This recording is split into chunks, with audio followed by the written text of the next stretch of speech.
Bueno, muy buenas noches. Vamos a empezar a grabar la clase porque después la subo en el canal YouTube para quienes no se conectan o si ustedes quieren repasar, tienen ahí la posibilidad. En el fondo, ustedes pueden ver un crismón. Estos son símbolos cristianos de la primera época. Obviamente que aquí estamos ante símbolos cristianos del periodo romano o de la cuenca del Mediterráneo en general. Hay muy pocas muestras del cristianismo judeocristiano, que prácticamente ese cristianismo judeocristiano se desarrolló después de la muerte de Cristo hasta el año 70 con la destrucción de Jerusalén. Esa destrucción de Jerusalén va a permitir que no solo tengan que huir los judeocristianos, porque una cosa interesante con esto es que ellos no se van a meter en el lío. Consideran que es una de las manifestaciones de la segunda venida de Cristo. Acuérdense que la semana pasada les comentaba que eran muy apocalípticos, entonces todas estas señas las veían precisamente como avisos de la segunda venida de Jesucristo. Y por lo cual, lejos de sentirse tristes, estaban contentos porque entonces después de eso iba a venir otra vez Jesús. ¿Para qué? Para instaurar su evangelio, o sea, evangelio significa buena nueva, las noticias, a todos, ¿verdad? Que con esas manifestaciones la gente se iba a convencer y entonces iban a aceptar el cristianismo. Entonces, por un lado, esa destrucción del templo de Jerusalén y la Jerusalén misma por parte de Tito en el año 70 va a permitir que ellos tengan que huir, ir a instalar comunidades a otros lugares y también empiecen a desaparecer, porque de hecho ya antes del año 70 se había planteado el asunto de qué hacer con los que no eran judíos para que se pudieran incorporar al cristianismo. Al final, las medidas que van a tomar como único requisito es que no coman animales sacrificados y que no sacrifiquen a los dioses. Pero de ahí, circuncisión fuera, visitas al templo fuera, y más con la destrucción del templo, pues esto se va a reafirmar. Y por eso veremos cómo el mundo helenístico empieza a ser el vehículo por el cual el cristianismo se va a ir expandiendo.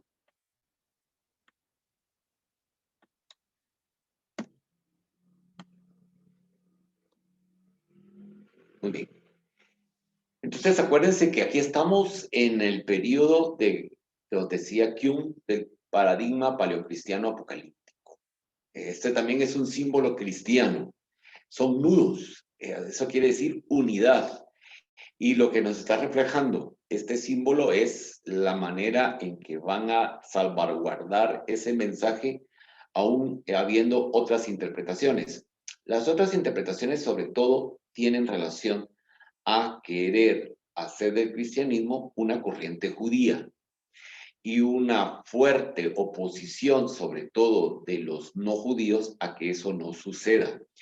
Eso va a provocar fricciones, discusiones, algunas bajas, por supuesto, que van a tratarse de solventar con reuniones de los apóstoles y San Pablo, San Pedro, se juntan, deciden en Jerusalén antes de su destrucción qué va a pasar, disponen entonces que no van a estar todavía llevándose por la ley antigua, sino la ley es la que está plasmada en los mensajes de Jesús. Y es ahí prácticamente cuando se empieza a forjar este cristianismo. Esto nos desmonta varias teorías. Por ejemplo, la muy repetida que fue Constantino el que fundó el cristianismo y no. Lo que pasa, y lo veremos en su momento, el Constantino lo que va a hacer es ponerles orden. Y voy a explicar en su momento también por qué tiene ese poder de hacerlo. Y por qué los otros le hacen caso. ¿Ya? Porque eso es otra de las preguntas que debería de surgirnos a la hora que escuchamos esta frase. El cristianismo en sus elementos esenciales ya estaba. Este símbolo precisamente nos demuestra que hay un núcleo en su mensaje que se quiere preservar, pero que a la vez existen otra serie de corrientes que las estudiaremos con detalle. Aquí tenemos en este mapa los viajes de San Pablo, ¿verdad? Que son los viajes misionales. Y como pueden ver, pues aquí ya tenemos Jerusalén.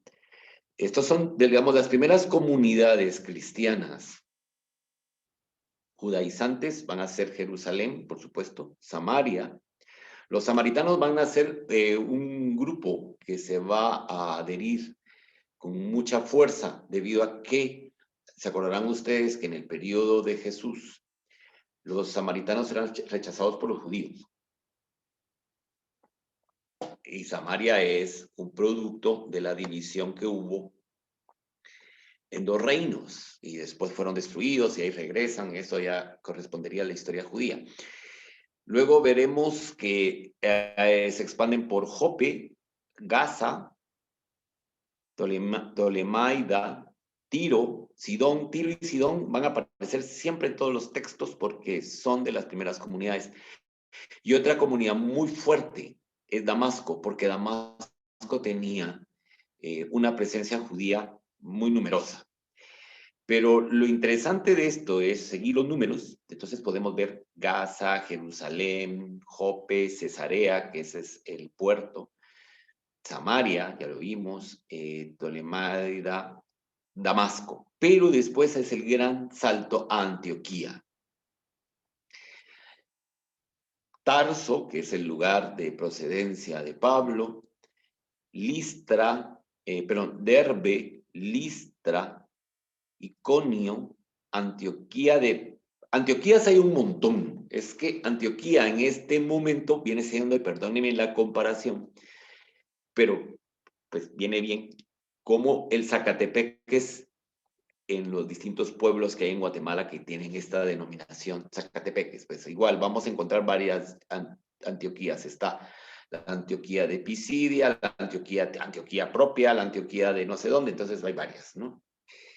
La Odisea, que esta va a tener una carta, ¿verdad? Que Pablo le manda una carta a los de la Odisea, Pérgamo, Filipos, Tesalónica, Berea. Aquí les va a mandar otra carta que es la famosa carta a los tesalonicenses. Luego va a haber una incursión a Macedonia, Atenas, que es donde pasa que le dicen de qué Dios eres y le dicen que no y pues lo apedrean y pasa de todo, ¿verdad? Corinto, regresa. Ahí otra vez se va de regreso, aquí a darles las noticias, miren, nos pasó esto y tal. Y el viaje crucial va a ser a Roma, por supuesto. ¿Por qué? Porque él decía que si lograban conquistar el corazón del imperio, pues el cristianismo se iba a consolidar y efectivamente así fue. Porque tenemos que ver a Pablo como un estratega en este sentido. O sea, el tipo tenía las cosas muy claras y sabía que tenían que salir de ese mundo tan reducido del judaísmo para lograr tener éxito. Y ustedes están viendo en los viajes el núcleo del Imperio Romano. La parte más rica es precisamente toda esta zona que estamos viendo del Mediterráneo Oriental, que es acá precisamente. Vean, está la parte más rica del imperio. La parte más pobre es la occidental. Y bueno, al principio ya vamos a empezar a ver el establecimiento de sedes importantes como la de Alejandría. Jerusalén, por supuesto, va a ser una. Damasco va a ser otra. Sedes quiere decir que aquí hay una iglesia establecida como un jefe. Y posteriormente, bueno, muchas de estas sedes que ven ustedes aquí, como las que van a surgir en el norte del África, posteriormente con el avance del Islam, pues ya no van a ser sedes y en muchas de estas sedes desaparecerá el cristianismo. Pero los títulos seguirán presentes. Por eso es que cuando ustedes estudian la independencia de Guatemala y aparece un personaje que es Juan José Aycinena y dice obispo de Trajanópolis. Y en algunos textos verán que dirá obispo impartibus. Eso quiere decir, cuando ven ustedes en un texto de historia que dice fulanito de tal, obispo impartibus, es una reducción de la frase impartibus infidolium. ¿Qué quiere decir? En lugares de infieles. Son sedes honorarias. Ya no hay pueblo, pero la sede no desapareció. Y eso, perdón, sigue presente en la actualidad. Hay muchos clérigos que son obispos in partibus, pero ahora ya no se usa esa terminología después del Vaticano II, solo se dice sede tal, ¿verdad? Pero como somos historiadoras e historiadores, seguros que en algún texto les va a aparecer. Entonces ya saben a qué se está refiriendo cuando dice in partibus. Bueno, entonces aquí vamos a seguir parafraseando, bueno, tomando algunos textos que nos han servido de guía. En este caso va a ser Kuhn, pero vamos a hacer un cambio, ya lo voy a avisar en su momento. Bueno, a partir de Pablo, pero también desde antes de Pablo, está este paradigma apocalíptico judeocristiano, ¿ya? Entonces tendremos una manifestación del crucificado y el resucitado como lo distintivo del judaísmo, del cristianismo, frente al judaísmo de entonces, ¿ya? O sea, ¿cómo vamos a lograr o cómo ese grupo de cristianos se va a diferenciar de los judíos? En que ellos creen que Jesucristo fue crucificado y resucitó al tercer día. Ese es el mensaje fundamental, que lo vamos a encontrar citado siempre, ¿ya? Es como, digamos, como su idea motor. Esa idea motor que surge en este momento en que se está estableciendo, digamos, las primeras comunidades, es de tal fuerza que todavía en la actualidad, sobre todo en comunidades cristianas en África, es lo que ha hecho que muchos se sometan al martirio, porque todavía hay mártires. Nosotros vivimos en sociedades o con unas denominaciones cristianas neopentecostales o en algunas otras que vemos que decimos ya están descristianizadas, pero no ponemos nuestra atención, por ejemplo, en las comunidades africanas que están día a día presentes, pasando penas, siendo perseguidas, y eso también lo vamos a estudiar como por diciembre, vamos a llegar ahí, espero, para que podamos ver cómo este mensaje inicial pues sigue teniendo fuerza. Es muy interesante. No es, vamos a ver, esas gentes dicen, no es que sacrifiquen su vida porque la iglesia es una, que porque el papa, que porque los santos, que porque la Virgen. No, vamos, los testimonios son eso.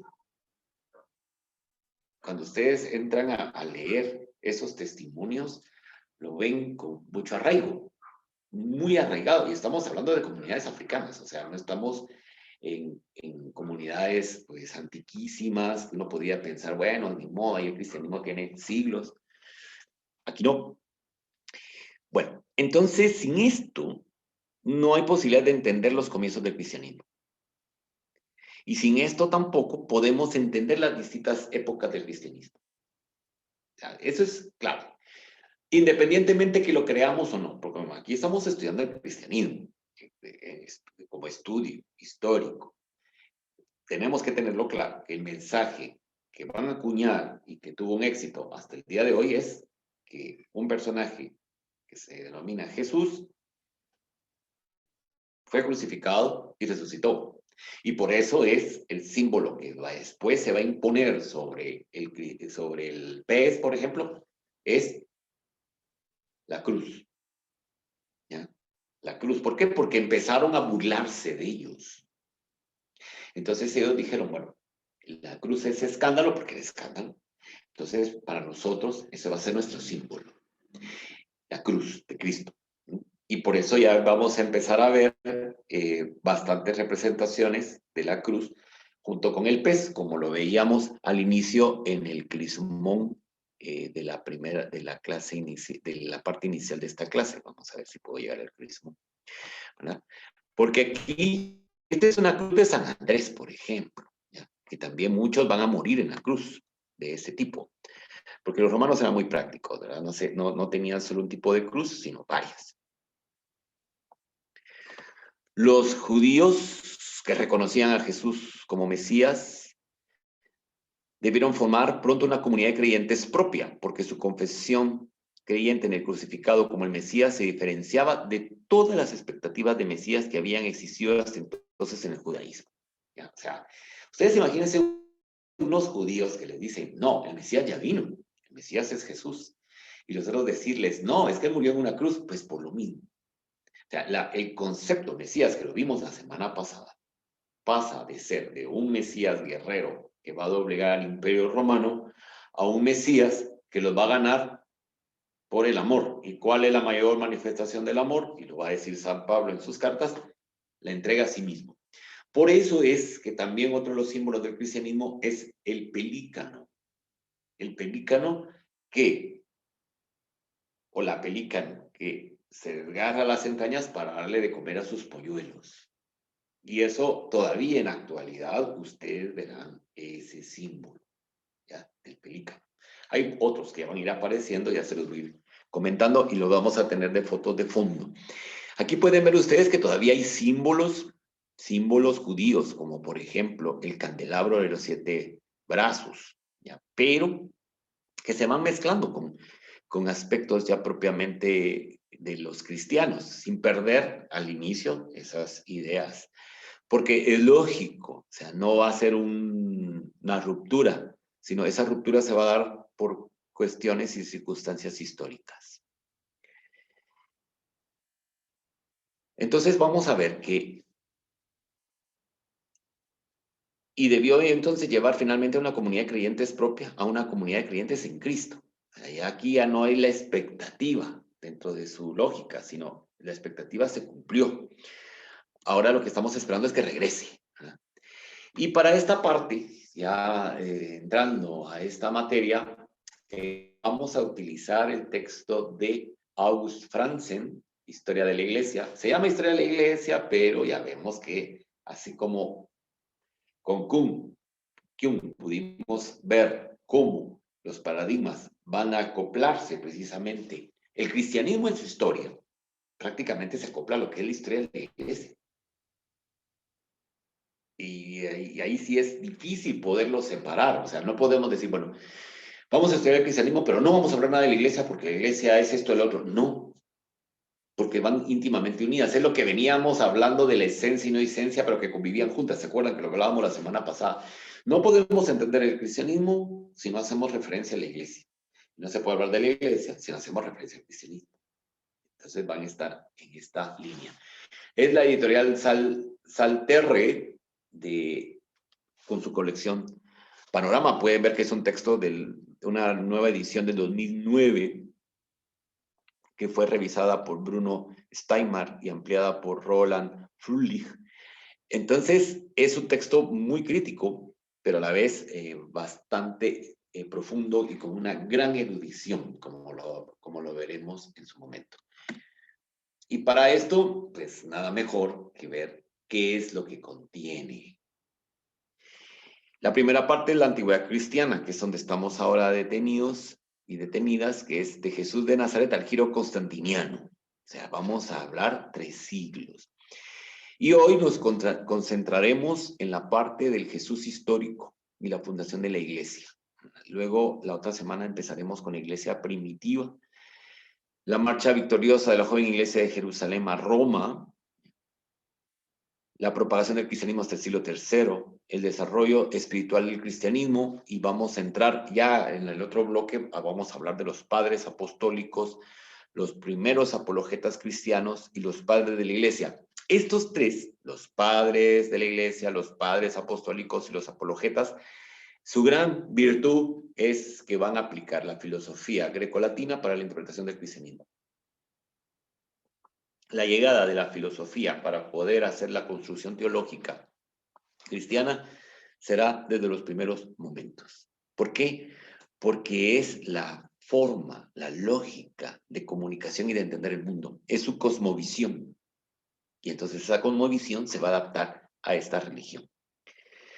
Los inicios de la escuela cristiana en la Alejandría, ¿verdad? Las crisis internas, y vamos a ver esas divisiones que nos van a llevar a las herejías tan comunes en este periodo, muy intenso, porque cuando entra ya la filosofía, esto era de esperarse, ¿no? Aquí hay alguna pregunta en el chat, vamos a entrar al chat.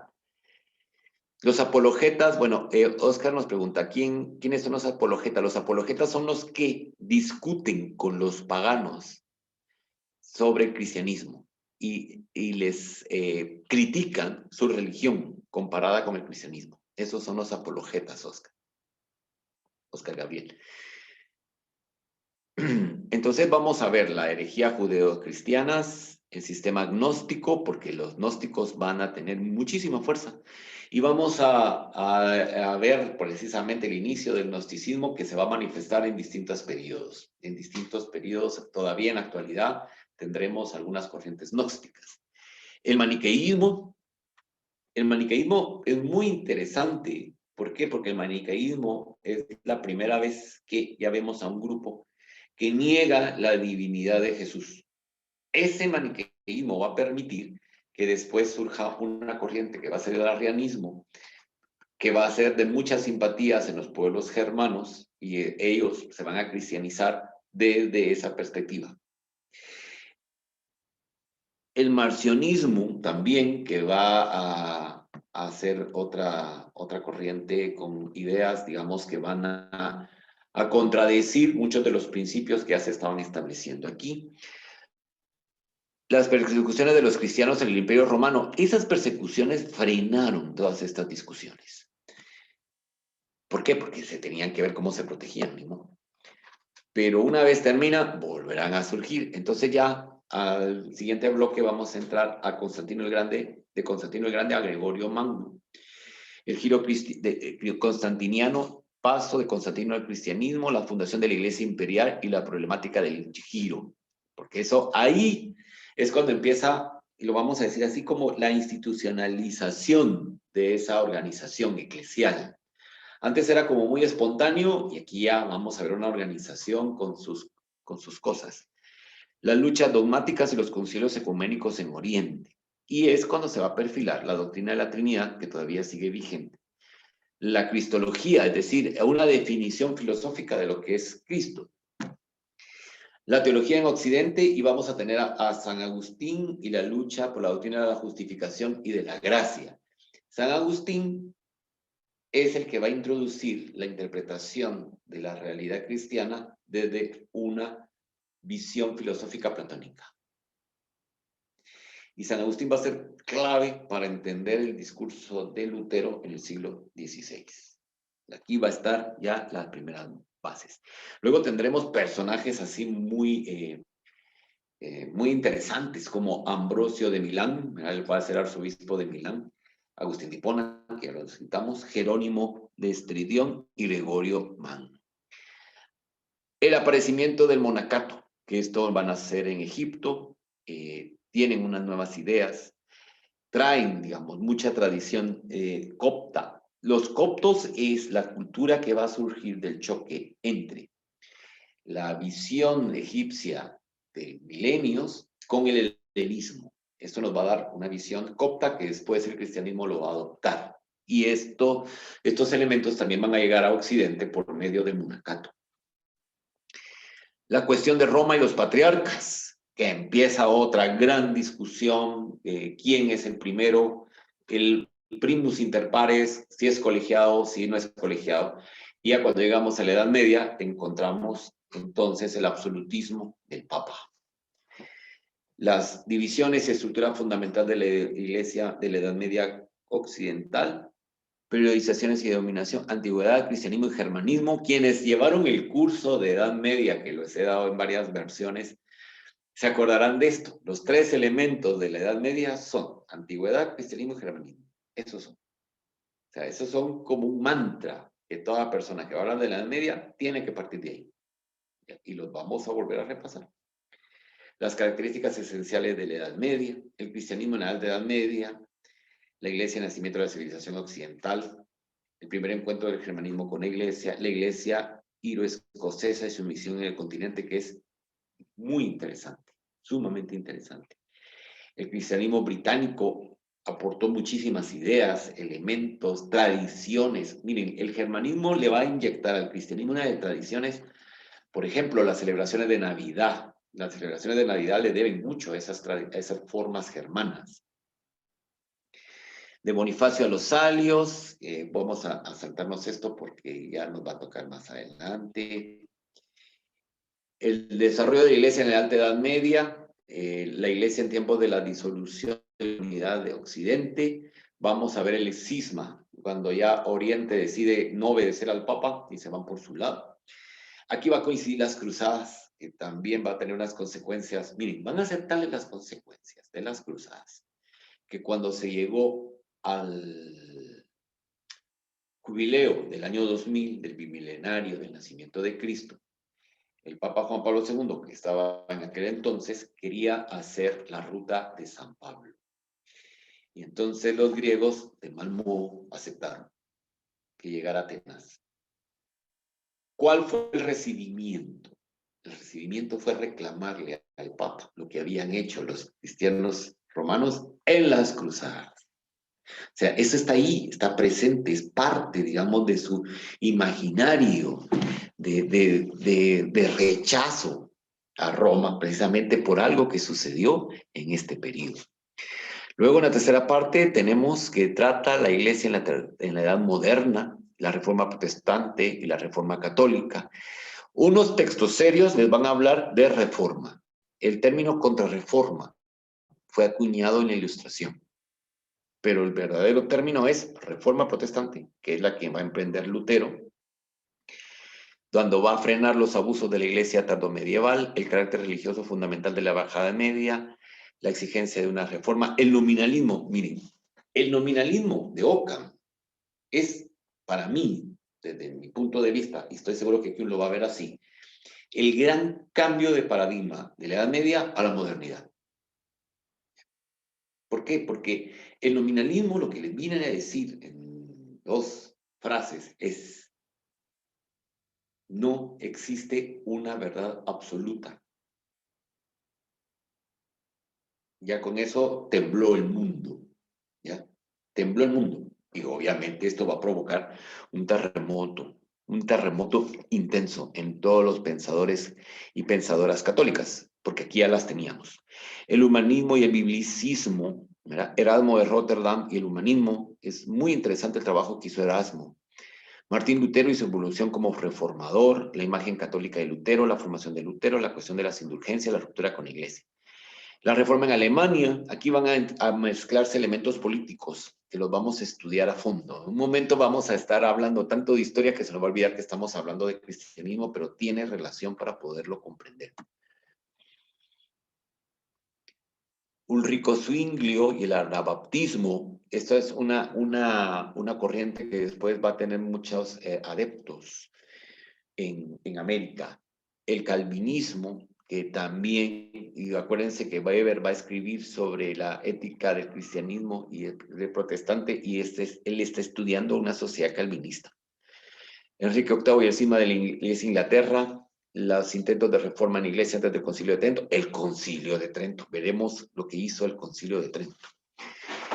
Confesionalismo, el Papa de la Inquisición, la casa de brujas. Vamos a hablar de las famosas brujas que medio mundo se apunta a querer ser bruja. Vamos a saber qué es, ¿verdad? Porque aquí vamos a hablar así, sin tapujos, como dice un programa de la radio que yo escucho mucho.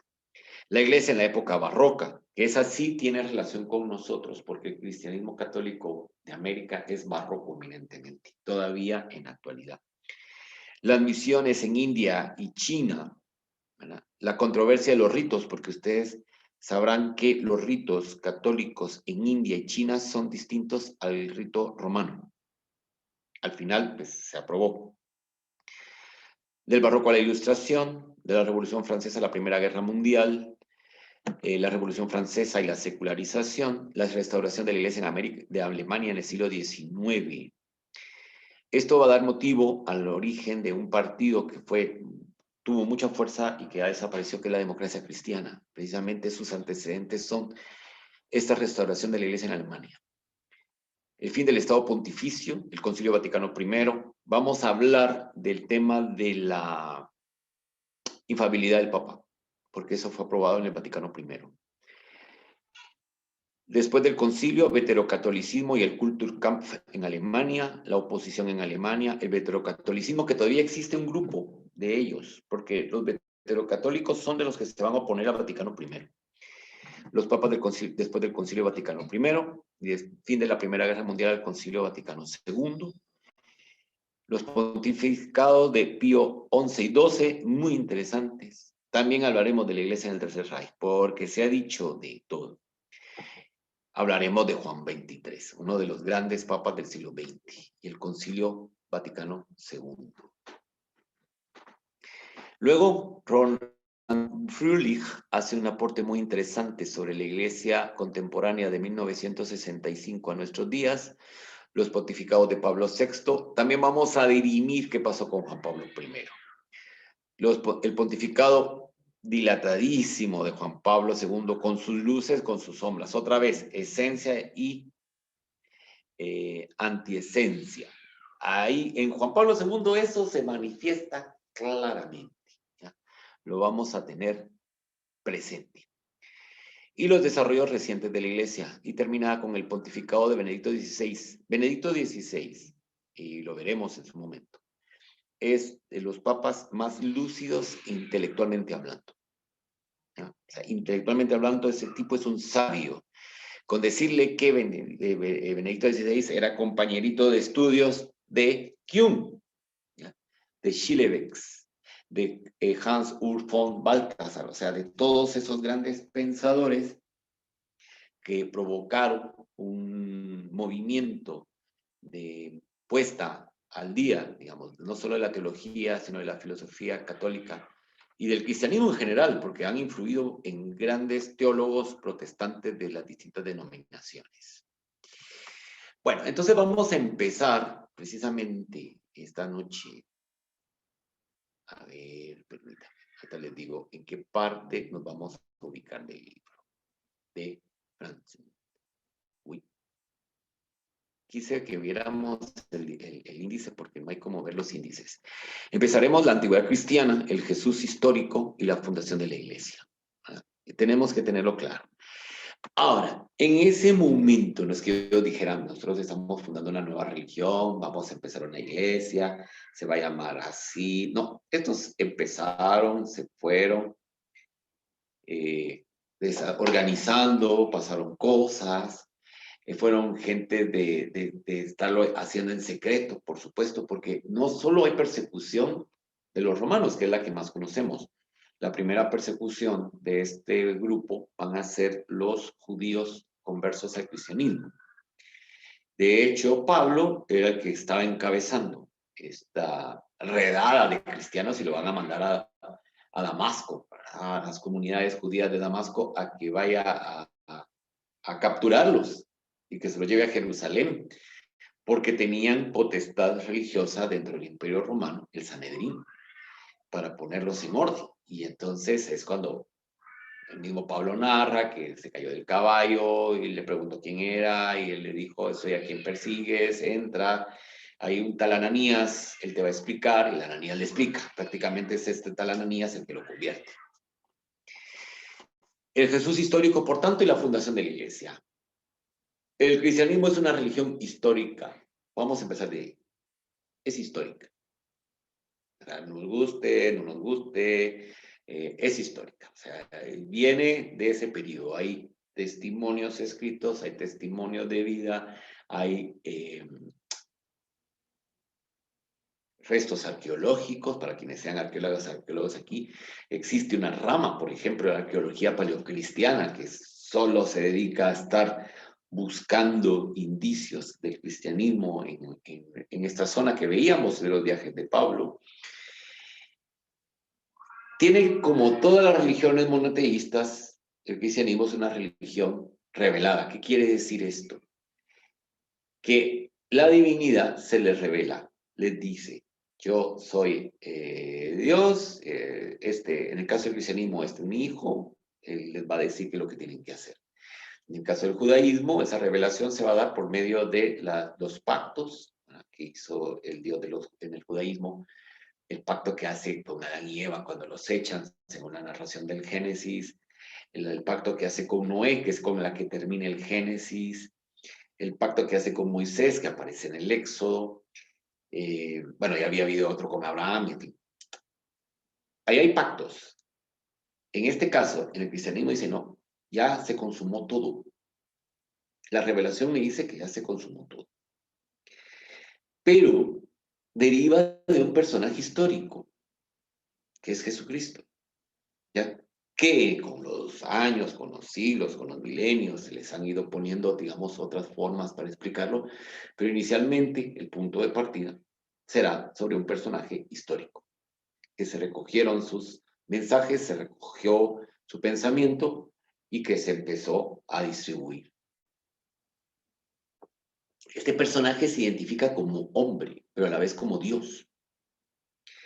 Cuando ustedes empiezan a leer el Evangelio, se van a dar cuenta que hay algunas frases donde Jesús les dice, ¿ya? El Padre y yo somos uno. Por eso es que los judíos se lo querían matar. ¿Por qué? Porque él se estaba comparando con Dios. O sea, él estaba diciendo, yo soy Dios, ¿ya? Y además les dijo, vengo porque los voy a salvar. Y entonces aquí viene ese gran choque cultural, porque resulta que los judíos tenían una serie de preceptos que Jesús se los pasa, ¿verdad? De largo. O sea, hay una escena donde va con sus discípulos y las santas mujeres y van comiendo un sábado. Primero van caminando, lo cual estaba prohibido, y estos van. De hecho, les diría yo que estas santas mujeres, y con estos primeros que lo seguían, son los que empiezan a quebrantar las leyes judías, ya porque están haciendo cosas que no podían.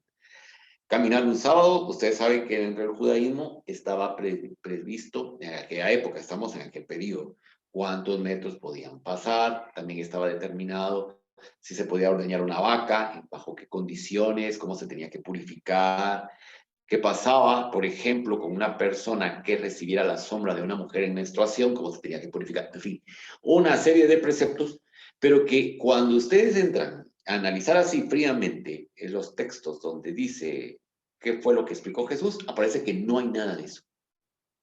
¿Ya? Le habla a una mujer, que obviamente que es el símbolo de la mujer pecadora, como lo ponen ahora, pues es una mujer que los judíos, por ejemplo, los del Sanedrín, jamás se hubieran atrevido a hablarle. Nunca. ¿Ya? Va a comer con el que cobraba los impuestos, es como que si ustedes lo vieran en su casa con el que cobra el ASAT y que a todo el mundo tiene bien condicionado, pues. Entonces, esas son rupturas. Lo que pasa es que estamos tan acostumbrados a leer estos textos o escucharlos que no penetramos hacia esa forma de choque cultural, digamos, de remesón cultural que suponen esos actos, esos símbolos que están reflejados ahí. En el chat, ¿hay alguna pregunta? Bueno, por ejemplo, cuando le dice papito a una idea de Dios tan dura como la del Antiguo Testamento. Sí, muy bien. O sea, cuando, por ejemplo, está qué escena cuando hay una torre que se desmorona y que se muere el papá o el niño, ahorita lo perdí. Entonces le preguntan, ¿quién pecó? ¿Él o el niño? Y entonces ahí es cuando les explica, no, no pecó ninguno. O sea, no miren esto como un castigo, no lo fue. En fin, o cuando le habla a la samaritana le dice, bueno, y tráeme a tu esposo. Le dice, no, yo no estoy casada. Me haces bien porque con que estás ahora no estás casada. O sea, ahí estamos ante una familia disfuncional, si ustedes quieren. Pero no la rechaza. En ningún momento le dice, lárgate. Y además los judíos, los pastores dicen, está hablándole a una mujer, ¿por qué? Porque los rabís, que eran los maestros, no hablaban a una mujer. Estos son rupturas de paradigma, dicho en términos de Kuhn. ¿Ya? Y entonces, esa es la historicidad de la fundación de esa comunidad que ahora llamamos esa iglesia. ¿No? Ellos se van a considerar una comunidad, una iglesia, dicho en griego. Acuérdense que el griego, el cristianismo tiene muchos términos griegos. ¿Verdad? Iglesia, católicos, quiere decir universal para todos, pero es un término griego, que después se cristianiza para hablar de los católicos. Muy bien, entonces France nos hace un recorrido muy interesante de autores. Cuando nos quiere demostrar la historicidad de Jesús. ¿Por qué? Porque en el siglo XIX va a empezar una corriente muy fuerte de fijarse ya no tanto en el Jesucristo divinidad, sino en el Jesucristo histórico. ¿Ya? Y entonces veremos muchas interpretaciones, tanto de teólogos, de teólogos protestantes y teólogos católicos. De hecho, se van a armar, digamos, equipos de trabajo para empezar a lograr llegar a una definición del Jesús histórico. Bueno, numerosos autores han cuestionado la existencia histórica de Jesús desde los siglos XVIII y XIX. Esto con ilustración. Antes nadie se lo había planteado, pero la ilustración empieza a decir no. ¿Ya? Entonces vamos a tener, por ejemplo, a Hermann Samuel Reimarus, ¿verdad?, de 1768, a Ferdinand Christian Bauer, de 1850, a David Friedrich Strauss, 1874, Bruno Bauer, 1882, y posteriormente en los primeros años del siglo XX, sobre todo con John Mackinson Robertson, 1933, William Benjamin Smith, 1934, Arthur Jukes, 1935 y otros. Todos estos autores se esforzaron por presentar el cristianismo como una invención de los apóstoles. O sea, existen estos textos, ustedes pueden ir a verlos. Estos sí son estudios serios, no como lo que yo tanto les comento en todos lados de estos canales Nat Geo, History Channel, que dicen, hoy sí van a desmontar. No, no, no. Al final ustedes los miran y dicen, ay, bueno, eso ya lo sabía.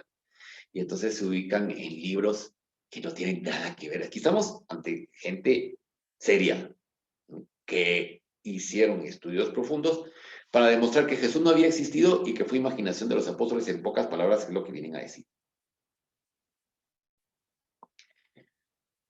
Entonces van a presentar a Jesús como una personificación irreal, ficticia y mítica de nostalgias e ideas religiosas, como un fraude piadoso realizado por el círculo de sus discípulos, o bueno, los que se consideran sus discípulos, ¿no? O como una adaptación y variación de figuras divinas de héroes de los cultos mistéricos helenísticos y del Oriente Próximo. Van a encontrar muchísimos textos que les van a decir que Jesús no es más que la construcción de la suma, que producto de la suma de una serie de tradiciones teogónicas que ya existían en el Oriente Próximo en el momento en que se dice que apareció el cristianismo.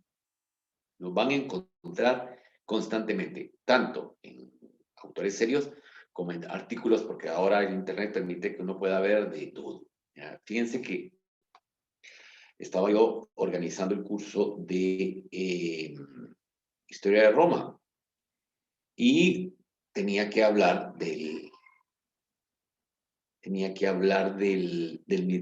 la religión mitraica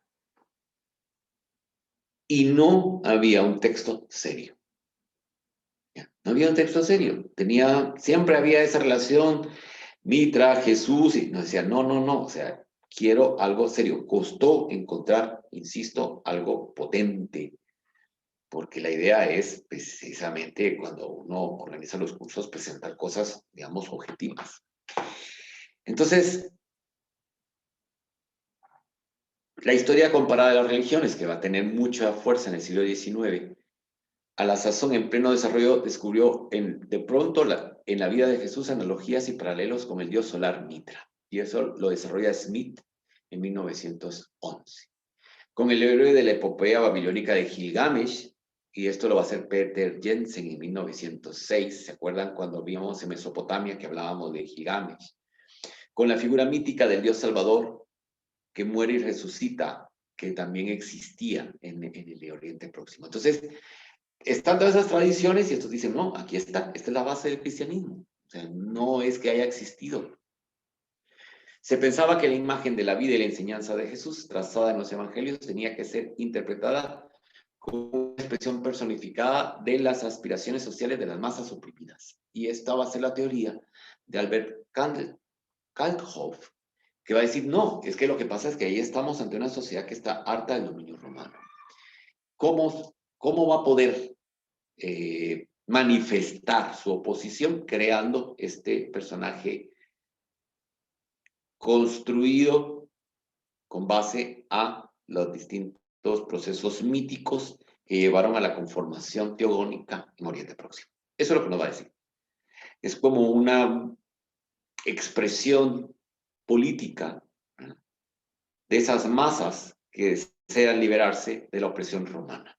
Pero resulta que cuando ustedes empiezan a estudiar el periodo romano que estamos analizando de los primeros cristianos, la oposición al imperio como tal, pues sí la vamos a encontrar entre el pueblo judío, eso es cierto, pero su oposición es por dos cuestiones. La primera, porque son el pueblo elegido y por tanto no entra dentro de su visión que sea otro pueblo el que los domine cuando son ellos, según la visión apocalíptica, que tendrían que haber estado dominando el mundo, que eso va a ser la señal ya del fin de los tiempos y el inicio del periodo, digamos, de total aceptación de Yahvé. Y por el otro lado, su oposición es porque no están dispuestos a adorar al emperador. Pero que exista una oposición sistemática, no. En los otros pueblos, no. Más adelante ya lo seguiremos viendo, pero en este momento de Jesús, de construcción, no.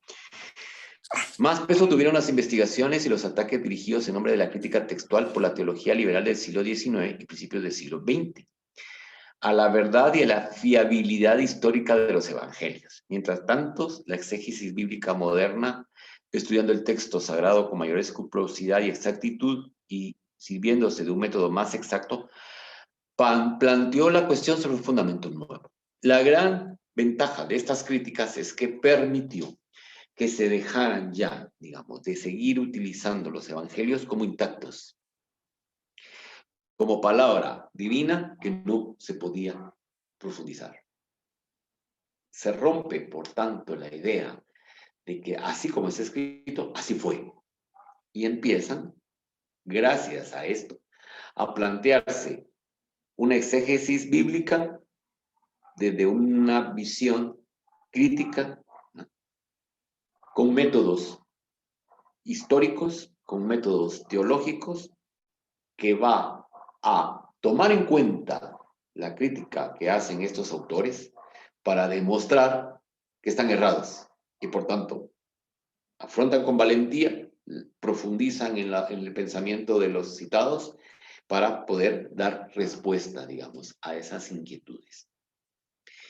Entonces vamos a tener los ensayos sobre la desmitificación, desmitización. En alemán es Entmythologisierung.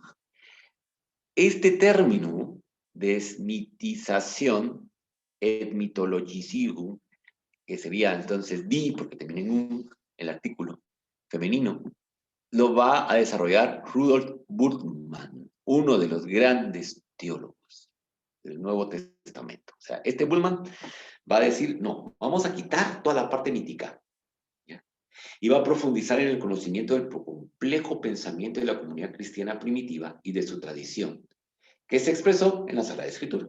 Es decir, toma los textos, dice, bueno, esto es como mi materia prima, pero dicho en términos nuestros, voy a deconstruir el discurso. Voy a hacer un análisis de este discurso. ¿Qué hay detrás de lo que están diciendo aquí? Ya no va a ser, como les decía, así está escrito y así se acepta y nadie puede decir nada. No, aquí vamos a ir a algo muchísimo más, más crítico, ¿verdad?, más a fondo, más buscando, y que si se equivocaron, se equivocaron. Es decir, si ven que la cosa es realmente mítica, se va a decir.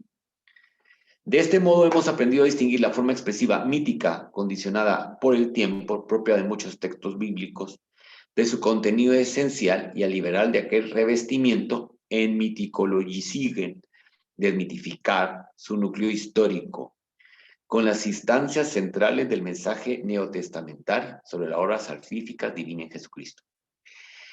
Otras investigaciones basadas en el método de la historia de las formas, Formgeschichte, y centradas críticamente en la forma literaria del texto de los evangelios, trataron de poner de relieve en el contexto con mayor claridad aquellas partes y secciones que constituían las fuentes primarias para la vida de Jesús histórico. Como ven, pensadores alemanes son los que van a hacer esto. ¿Por qué? Porque ni modo, ellos son así, ¿no? No vamos a ver textos de habla hispana, porque primero nosotros, nuestros estudios, tanto teológicos, filosóficos, no han sido muy desarrollados. Ustedes no van a encontrar grandes teólogos de habla hispana, digamos, del siglo XVI, XVII, XVIII, o en estas discusiones. Hasta ahora hay algunos. Sí hubo un gran avance teológico con la teología de la liberación, pero ya es otra corriente, que no va a obedecer, digamos, a esto. Gracias a estos análisis se desecharon algunas opiniones ingenuas recibidas tradicionalmente, que consideraban los evangelios solo como biografías de Jesús, perfectas desde el punto de vista del contenido y de la cronología. Por otro lado, se ofreció a los estudiosos la posibilidad de identificar, a partir de los textos neotestamentarios, un fondo común de hechos históricamente probados y resistentes a toda posible crítica. Entonces lo que van a hacer estos pensadores alemanes es, bueno, de todo esto que está aquí, ¿qué no podemos criticar? Es decir, por más crítica que se le haga, no podemos lograr vencerla. ¿Y qué elementos sí? Y entonces empiezan, digamos, a desmenuzar todos los textos y entonces van a tener un corpus que va a permitir llegar a esa parte histórica. Eso es lo que quieren. Quieren demostrar qué parte sí es histórica, real, y qué parte es, digamos, interpretaciones de la tradición. Porque en el periodo que estamos estudiando, la primera fuente, la fuente primaria es la tradición, que va a ser la que va a estar contenido en los textos. Entonces es necesario saber qué es realmente la narrativa propiamente de unos hechos históricos y qué parte de la narrativa obedece a esa tradición. Porque en el cristianismo católico las dos fuentes son la tradición, dicho esto es la historia oral y los textos. Por eso hay cosas dentro del catolicismo que obedecen a la tradición, como fuente primaria de conocimiento. Es sabido, por tanto, que ninguno de los cuatro evangelios pretendió ser, y de hecho no son, una biografía histórica de Jesús, sino que reflejan la imagen de Cristo tal como se había formado sobre el fundamento de la predicación apostólica en los corazones de sus fieles, llamados discípulos. Claro, porque Jesús les va a hablar a estos 12, de esos 12 vamos a ver que hay uno que va a escribir lo que pasó, ¿verdad? Otro que lo conoció de lejos, y va a haber otro que nunca lo vio, que va a ser San Lucas. San Lucas va a escribir lo que le contaron. Y según la tradición, la Virgen María vivió con San Lucas. Entonces, hay escenas que ya lo han identificado estos estudiosos que no aparecen en otro lado, porque se ve que fue una fuente distinta la que se lo informó, y en este caso es la madre de Jesucristo. Y le dijo ciertos detalles que no aparecen en el otro, por ejemplo.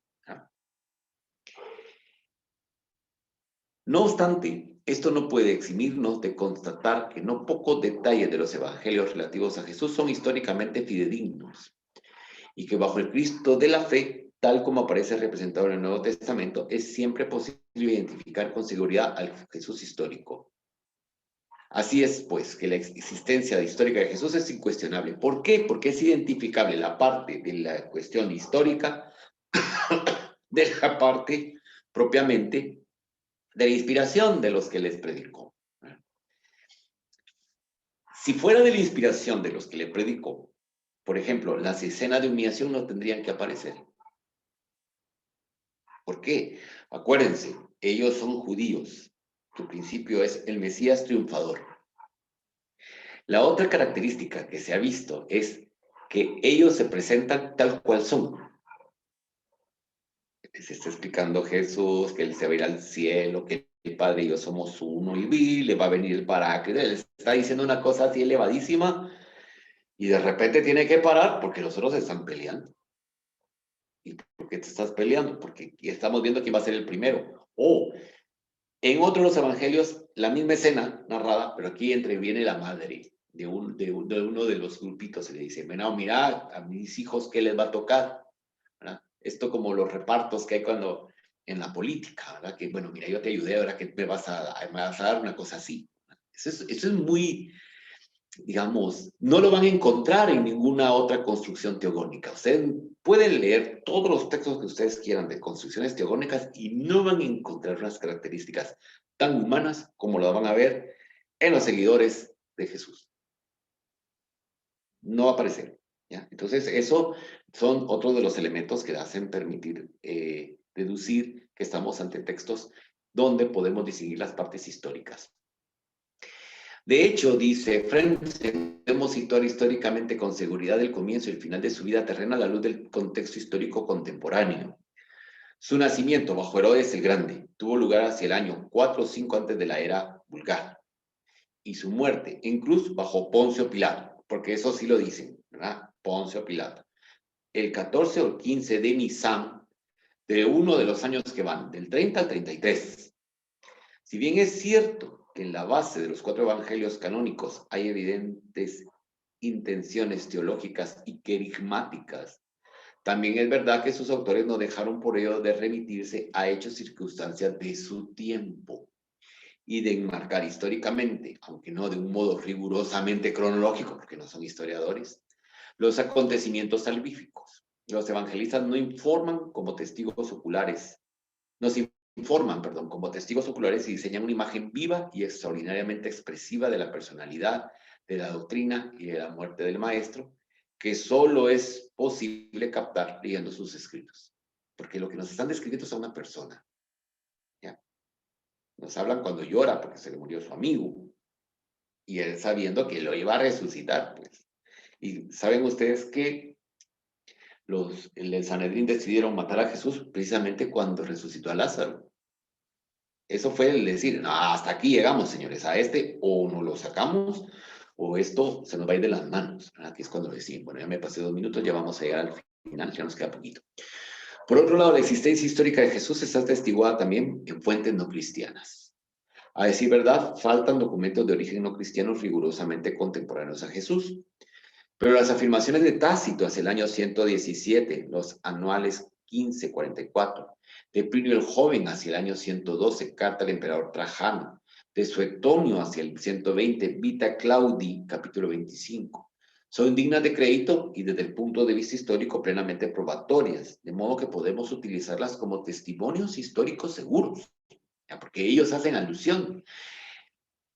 Detectan que existe el grupo, detectan que están reunidos, detectan que no son de las otras religiones, detectan que se llaman cristianos. Entonces, para que el emperador, por ejemplo, la carta que le manda Plinio el Joven al emperador Trajano, para que sepa Trajano a qué se está refiriendo, cuenta quiénes son, de dónde vienen, dónde estuvo su fundador, cuándo empezó todo. ¿Ya? Y acuérdense que el Plinio el Joven era un historiador. ¿Ah? Tal vez no tenía nuestra rigurosidad, pero como historiador no iba a lanzarse a poner algo que no tuviese la prueba. Poseemos además algunas afirmaciones del historiador judío Flavio Josefo, destacables en torno a los años 93-94, de los cuales se puede deducir claramente que estaba informado de la vida histórica de Jesús. Antiquitatis 28, 5.2 y 20.9.1. Mientras que la autenticidad de otro pasaje del mismo autor, Antiquitates 28.3.3, parece bastante dudosa. ¿Ya? ¿Se ven? Estamos viendo aquí una rigurosidad de análisis de los textos. Y ahí nos quedaríamos por la noche de hoy para poder ver dónde fue o cómo vamos a definir a un personaje histórico que es el que estamos estudiando, que va a fundar una religión que se llama cristianismo. Para poder entender todo lo que viene, tendríamos que tener claro, como lo hicimos las semanas pasadas, de su esencia, de su centro, de principios básicos. Hoy hablamos de la historicidad de Jesús y ya la próxima clase pues ya empezamos a ver esas partes correspondientes a el la acción de Pablo en las primeras comunidades hermanas. Bueno, y nos presentamos 21. Muchísimas gracias. ¿Alguna pregunta? Vamos a ver, Alejandro Cobar tiene una pregunta en el chat. Vamos para allá. ¿Hay algún texto que contenga todas las tradiciones de la iglesia? Sí, no, existen textos, pero que lo explican, digamos, es decir, explican estas, hay una gran bibliografía ahora de pensadores que han recogido estas tradiciones orales, y, digamos, y empieza a decir, bueno, esto es del siglo tal, esto es del siglo tal. Lo mismo que se ha hecho con Mahoma. De Mahoma hay unos estudios porque el Islam también tiene una corriente que son tradición y textos y otros solo textos. Los chiitas son tradición y textos. Entonces, al igual que se hizo con Mahoma, también se hace con Cristo, por supuesto. Así es. ¿Alguna otra pregunta? Muchísimas gracias, Marta, por sus comentarios. Muy bien, si no hay preguntas, solo me resta desearles una feliz noche y convocarles para el próximo martes a las 8 de la noche. ¿Es válido decir que Jesús fundó el cristianismo o los apóstoles? Jesús va a fundar el cristianismo en la persona de los apóstoles, porque Él es el que les está diciendo las cosas. ¿Ya? Y hay una parte donde les dice, bueno, vayan, acuérdense que hay otra donde manda 72, váyanse, vayan a decir esto, lo que yo les estoy diciendo, difúndanlo. ¿Ya? Ahí lo que estamos viendo es a alguien que está entrenando, digamos, a las personas que después van a llevar a cabo su proyecto. ¿No? Entonces sí, podríamos decir, el hecho de fundar el concepto nuestro, como decir que él hizo un acta constitutiva y llevarla a algún lugar y decir, bueno, a partir de ahora yo fundé esto, no. Más bien, como todas las acciones que vemos de la narrativa de Jesucristo, sus acciones son eso, acciones, acciones. Por eso es tan importante el inicio del Evangelio de San Juan cuando dice al principio del verbo, y el verbo era Dios.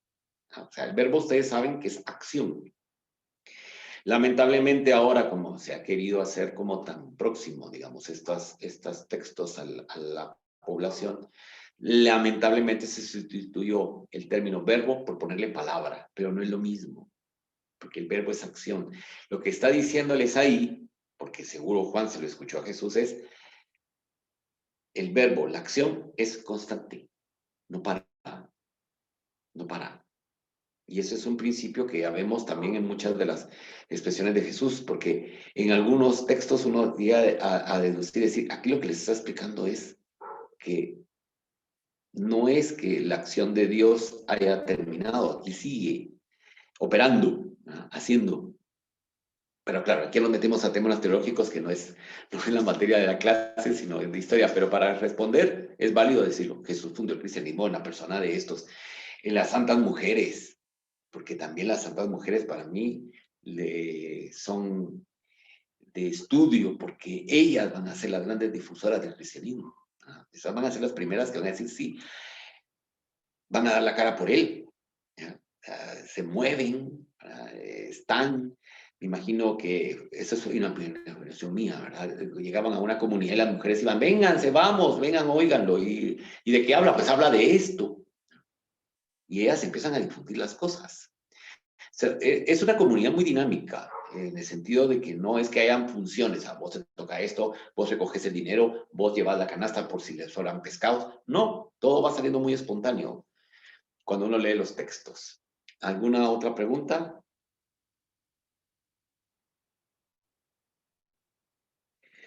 Muy bien, pues entonces les deseo feliz descanso y nos veremos el próximo martes.